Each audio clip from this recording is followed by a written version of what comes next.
Hi, I'm Scott Donaldson. I'm a urologist at Party Hospital.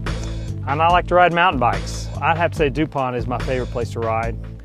And let me tell you my best ride. It was right up this trail here. We come up on the waterfall, and we're in the backside of Bridal Veil Falls. I'd never seen Bridal Veil Falls. I just moved here. And I was like, okay, this is cool, guys. Now what do we do? And of course, we went underneath the falls and then down the granite face, and I was hooked. That was it for me.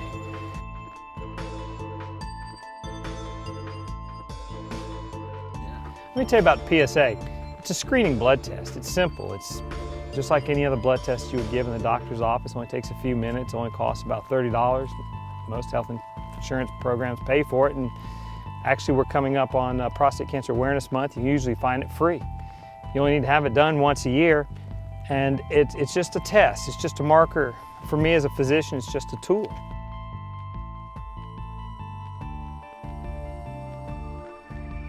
Why do you need to screen me? I don't have any symptoms.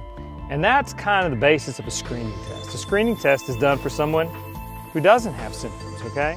Prostate cancer is a silent disease until it gets out of hand. So guys will come in and say, look, why do I need this blood test? I don't have any symptoms. Well, that's why we're doing the screening test. It's much like a mammogram. You have a mammogram because maybe there's something they can see on the x-ray that you can't otherwise feel. In the prostate cancer, it's the same. Maybe there's something growing in that prostate that we can't feel. And no, we're not going to be, we know the PSA is just a tool, okay? You have to know how to use that tool. Just because it's abnormal doesn't necessarily mean you have prostate cancer. It doesn't mean we have to necessarily do a biopsy. It means we have to stop and think about it.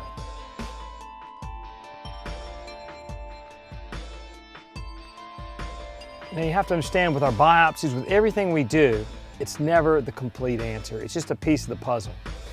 What we're getting to is some better imaging techniques. And there's really two portions of it. One is an MRI and the other is the ultrasound.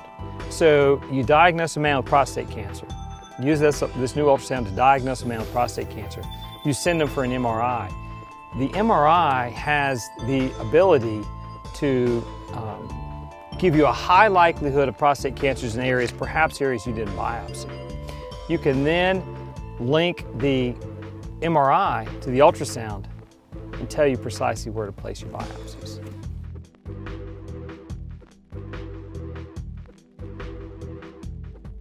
I think one of the things to be careful of is to be dismissive of prostate cancer. I'm not saying it's not to be considered. I'm not saying it's not a real disease at all. What we have to begin doing is thinking about it. Men come in sometimes and say, oh, I heard about that PSA, I don't need to do it again. Prostate cancer will never kill you. That's not what I'm saying. You need to hear me really clearly. What I tell men every day is, this blood test shows an abnormality or my finger feels an abnormality. We need to do a biopsy to see not only if you have prostate cancer, but what kind of prostate cancer is it?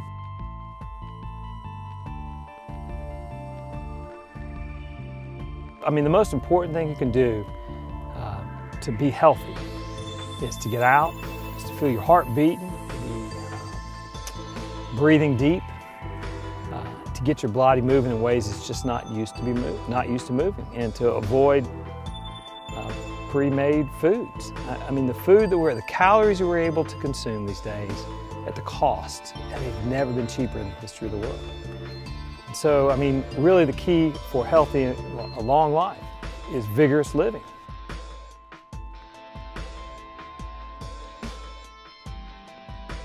To learn more about important men's health issues, go to www.partyhospital.org.